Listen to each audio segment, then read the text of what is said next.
Bem-vindo ao pódio. Onde os melhores se encontram. Parte 1. O seu modelo de dinheiro. Vivemos num mundo de dualidades, alto e baixo, claro e escuro, quente e frio, rápido e lento, direita e esquerda são alguns dos milhares de polos opostos que convivemos. Para que um polo exista, é necessário que outro exista também. É possível haver um lado direito sem que haja um lado esquerdo? Sem chance. Portanto, se existem regras externas para o dinheiro, há também regras internas para ele. As primeiras envolvem aspectos essenciais, como conhecimento comercial, administração financeira e estratégia de investimento. Mas não menos fundamental é o jogo interno. Vou fazer uma analogia com o carpinteiro e as suas ferramentas. Ter as mais modernas ferramentas é indispensável para ele, porém ser um carpinteiro de primeira categoria, capaz de utilizá-las com a habilidade de um mestre, é ainda mais importante. Eu sempre digo, não basta estar no lugar certo na hora certa, você tem que ser a pessoa certa, no lugar certo, na hora certa. Quem é você então? Como você pensa? Quais são suas crenças? Quais são os seus hábitos e as suas características? Qual é a sua opinião sobre si próprio? Quanta confiança você tem em si mesmo? Como é o seu relacionamento com as pessoas? Até que ponto você confia nelas? Você realmente acredita que merece ser rico? Qual é a sua capacidade de agir e pensar do medo, da preocupação, do incômodo, do desconforto? Você consegue ir em frente mesmo quando não está disposto a fazer isso? O fato é que o seu caráter, o seu pensamento e as suas crenças são os fatores que determinam o seu grau de sucesso. Stuart Wilde, um dos meus escritores favoritos, apresenta a questão da seguinte maneira. A chave do sucesso é despertar a própria energia, pois isso atrairá as pessoas até você. E quando elas aparecerem, fature. Princípio de riqueza. Os seus rendimentos crescem na mesma medida em que você cresce. Por que o seu modelo de dinheiro é importante? Você já ouviu falar de pessoas que desabrocham financeiramente? Já notou que alguns indivíduos ganham rios de dinheiro e depois perdem tudo? Ou começam aproveitando uma excelente oportunidade e em seguida deixam um bolo desandar? Agora você sabe qual é a verdadeira causa desse problema? Por fora parece uma sorte. Uma oscilação na economia, um sócio desonesto, sei lá o que for. Por dentro, porém, a questão é outra.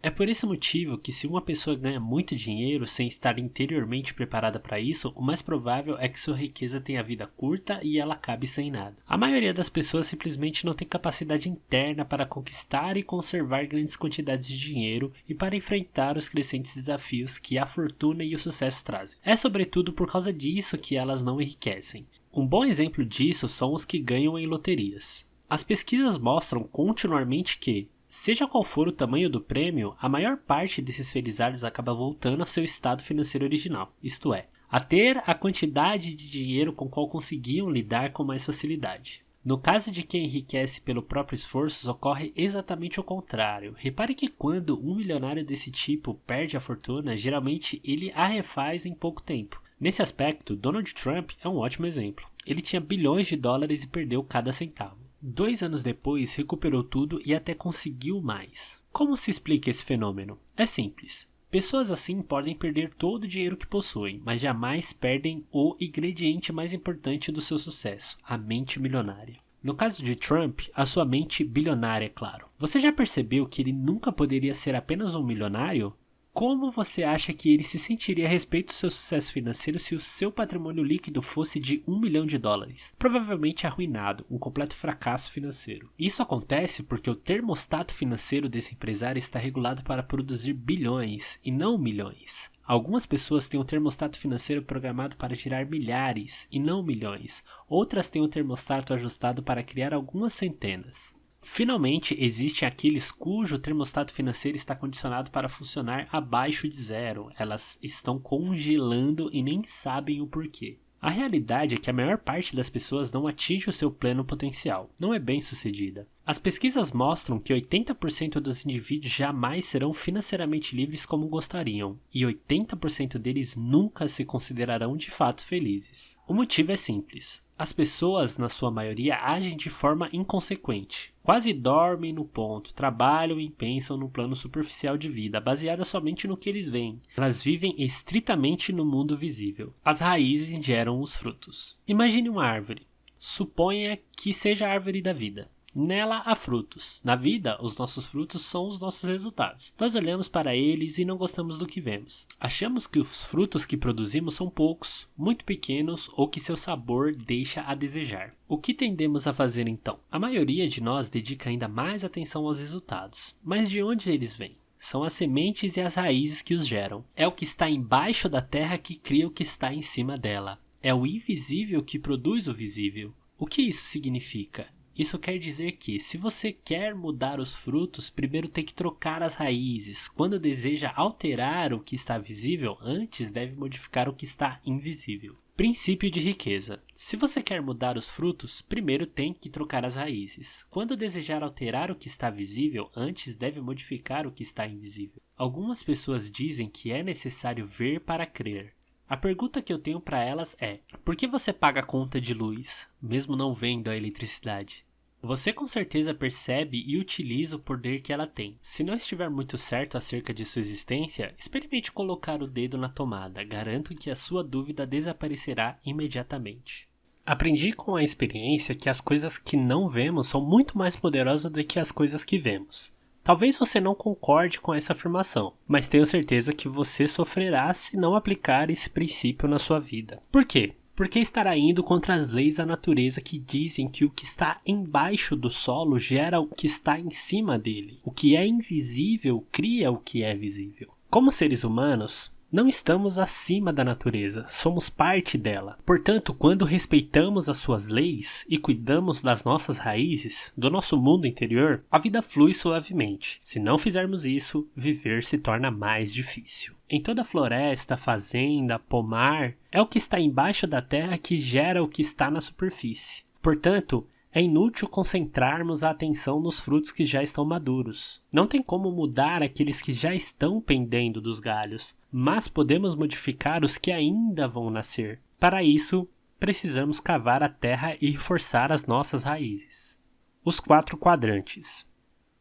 Uma das coisas mais importantes que você deve entender é que não vivemos no único plano de existência. A nossa vida acontece em pelo menos 4 reinos distintos. Esses 4 quadrantes são o mundo físico, o mundo mental, o mundo emocional e o mundo espiritual. O que a maioria das pessoas nunca percebe é que o reino físico é apenas uma impressão dos outros 3. Suponha que você tenha acabado de escrever uma carta no computador. Você aperta a tecla imprimir e a carta aparece na impressora.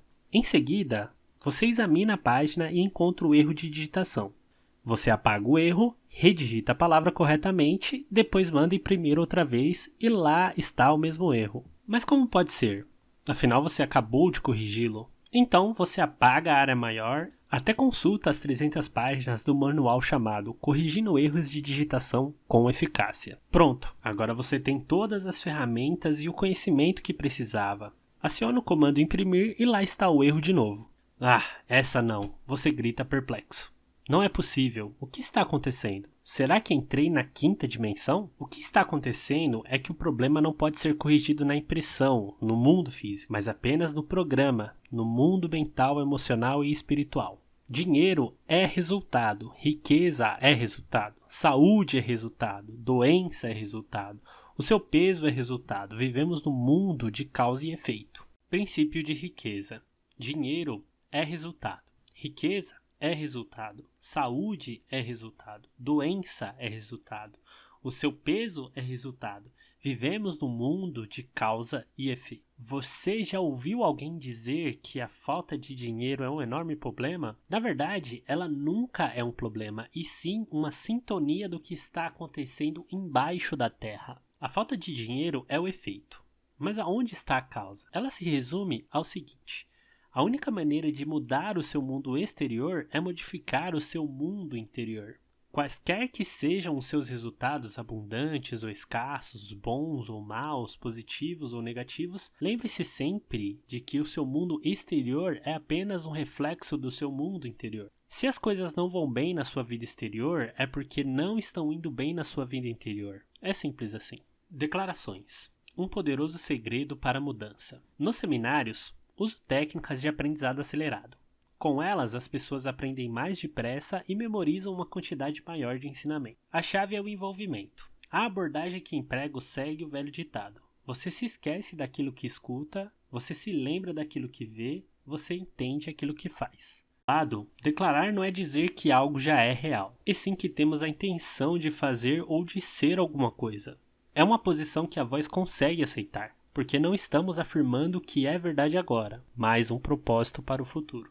Uma declaração é também, por definição, formal. É a emissão formal de uma energia que penetra no universo e percorre o nosso corpo. Outra palavra importante para a definição de declaração é ação. Devemos executar todas as ações necessárias para que as nossas intenções se tornem realidade. Recomendo que você faça as declarações em voz alta todo dia de manhã e à noite. Devo admitir que, quando ouvi tudo isso pela primeira vez, eu disse: sem esse negócio de declaração é muito artificial. Mas, como na época eu estava quebrado, pensei: mas que diabos, isso não vai doer. E fui em frente. Como agora estou rico, não surpreende que eu acreditei que as declarações funcionassem de verdade. De qualquer forma, prefiro ser absolutamente crédulo e rico do que absolutamente incrédulo e duro. E você? Eu o convido a dizer: declaração.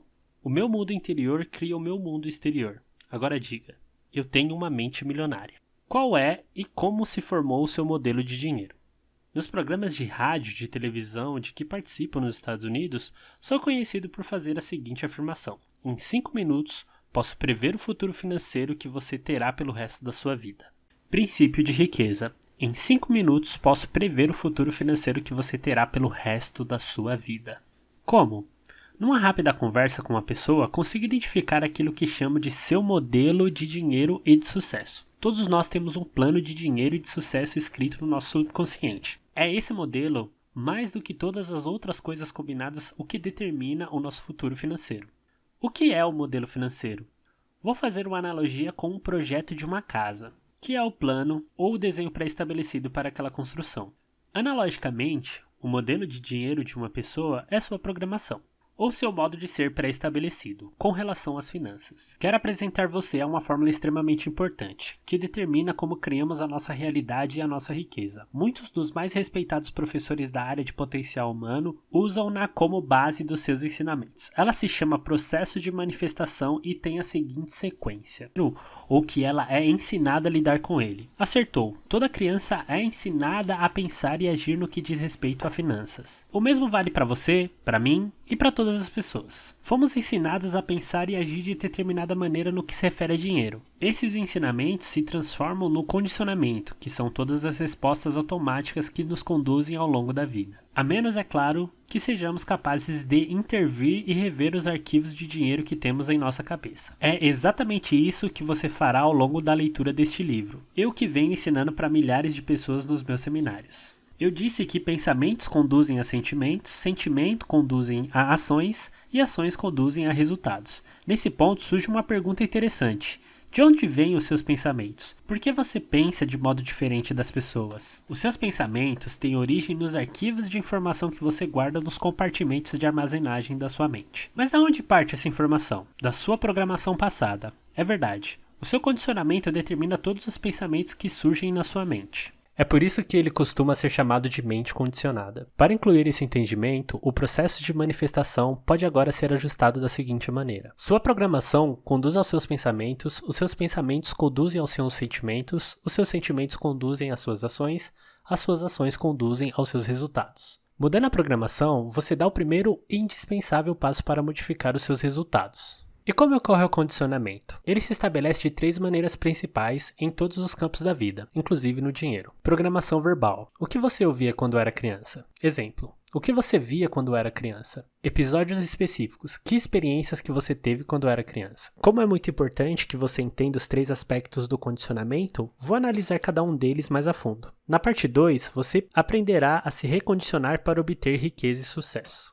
A primeira influência: programação verbal. Na sua infância, que frases você ouvia a respeito de dinheiro, riqueza e pessoas ricas? Provavelmente algo como: o dinheiro é a fonte de todo mal, poupe para dias ruins, os ricos são gananciosos, os ricos são criminosos, os ricos são desonestos, você tem que dar duro para ganhar dinheiro, não se pode ser rico e espiritualizado ao mesmo tempo, dinheiro não nasce em árvore, o dinheiro fala mais alto, os ricos ficam cada vez mais ricos e os pobres cada vez mais pobres, isso não é pro nosso bico.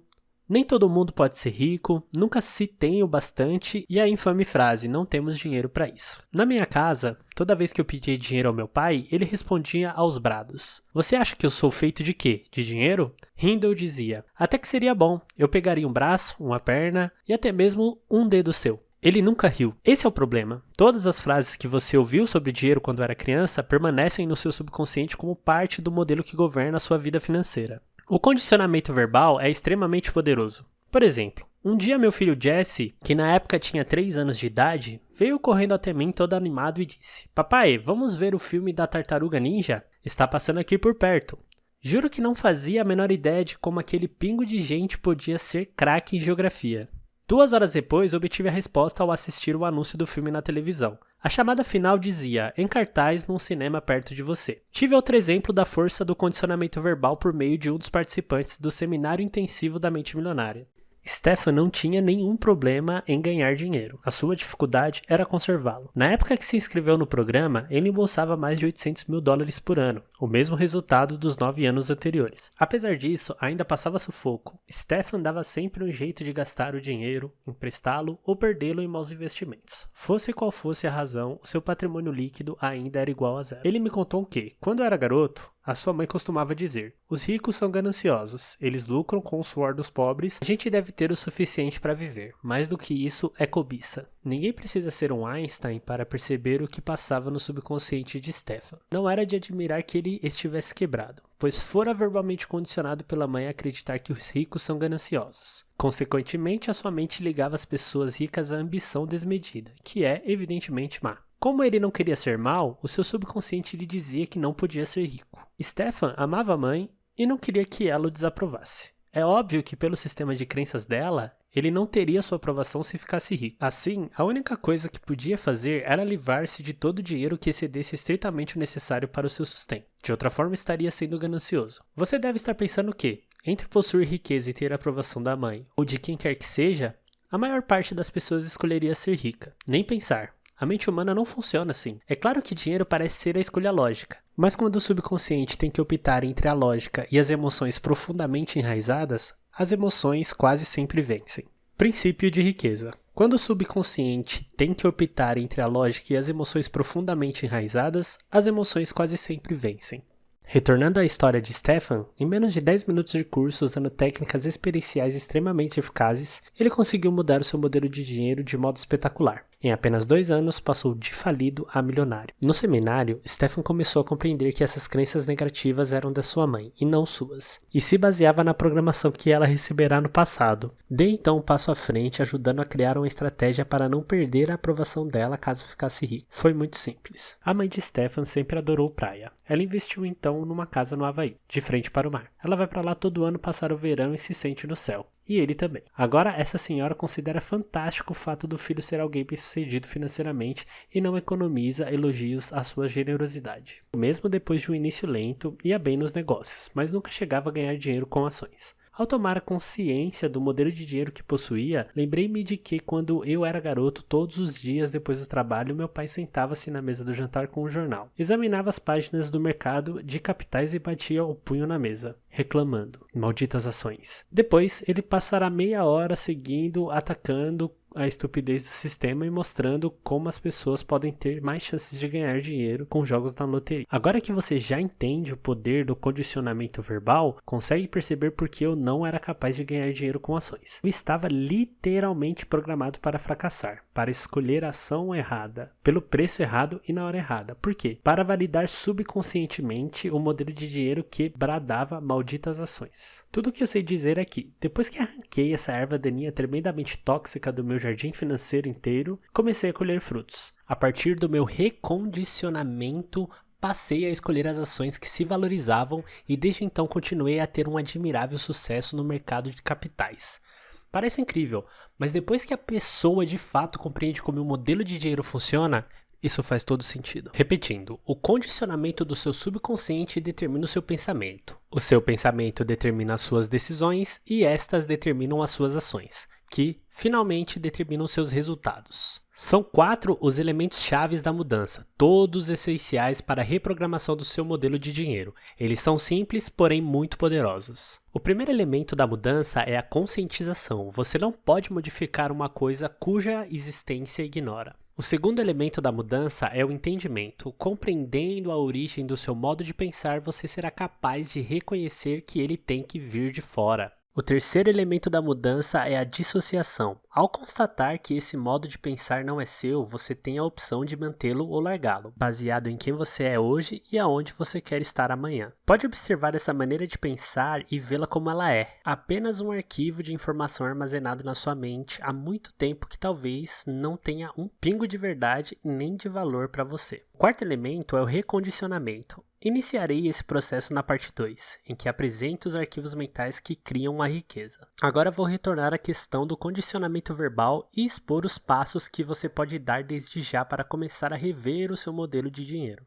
Passo para a mudança: programação verbal. Conscientização. Escreva as frases que você ouvia sobre dinheiro, riqueza e pessoas ricas quando era criança. Entendimento. Escreva sobre como essas frases vêm afetando a sua vida financeira até hoje. Dissociação. Você percebe que esses pensamentos representam apenas o seu aprendizado passado? Que eles não são parte da sua anatomia? Não são quem você é? Consegue ver que o presente lhe dá a opção de ser diferente? Declaração. As coisas que eu ouvia sobre dinheiro não são necessariamente verdadeiras.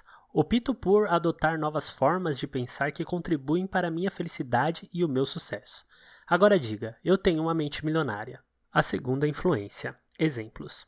A segunda maneira como somos condicionados é chamada de exemplo. Como se comportavam os seus pais ou responsáveis em questão a dinheiro quando você era criança? Eles cuidavam bem ou mal das finanças? Eram gastadores ou econômicos? Eram investidores perspicazes ou nunca investiram? Eram propensos a arriscar ou conservadores? Vocês tinham dinheiro sempre ou só esporadicamente? O dinheiro afluía com facilidade à sua família ou era suado? Era fonte de felicidade ou motivo de ásperas discussões?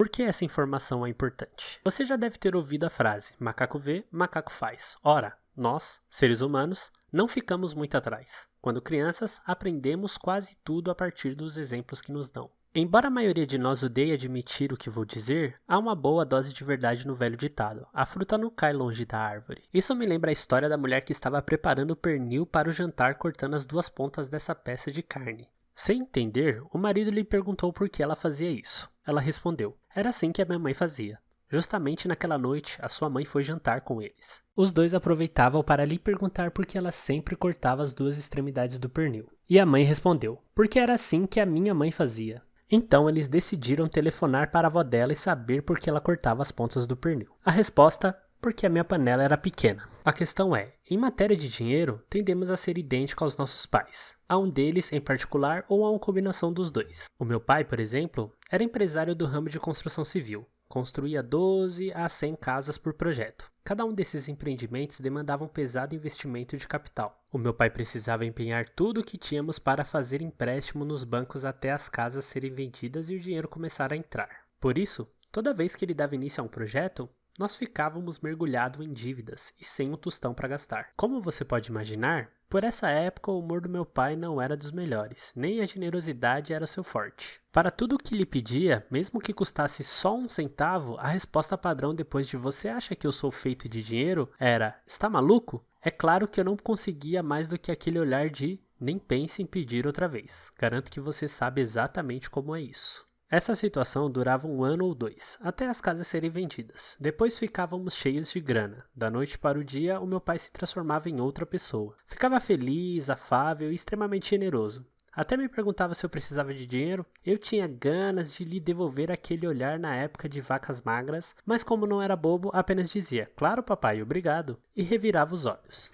A vida era boa até o maldito dia que ele chegava em casa anunciando, encontrei um ótimo terreno, vamos construir novamente. Lembro-me muito bem disso, que eu costumava dizer, fantástico pai, boa sorte, com o coração apertado por saber o período de dureza que teríamos pela frente. Até onde consigo me lembrar, esse padrão já existia quando eu tinha 6 anos de idade e durou até os meus 21. Quando saí definitivamente de casa foi quando tudo mudou, pelo menos era assim que eu pensava. Nessa época, terminei os estudos e me tornei, como você há de imaginar, construtor.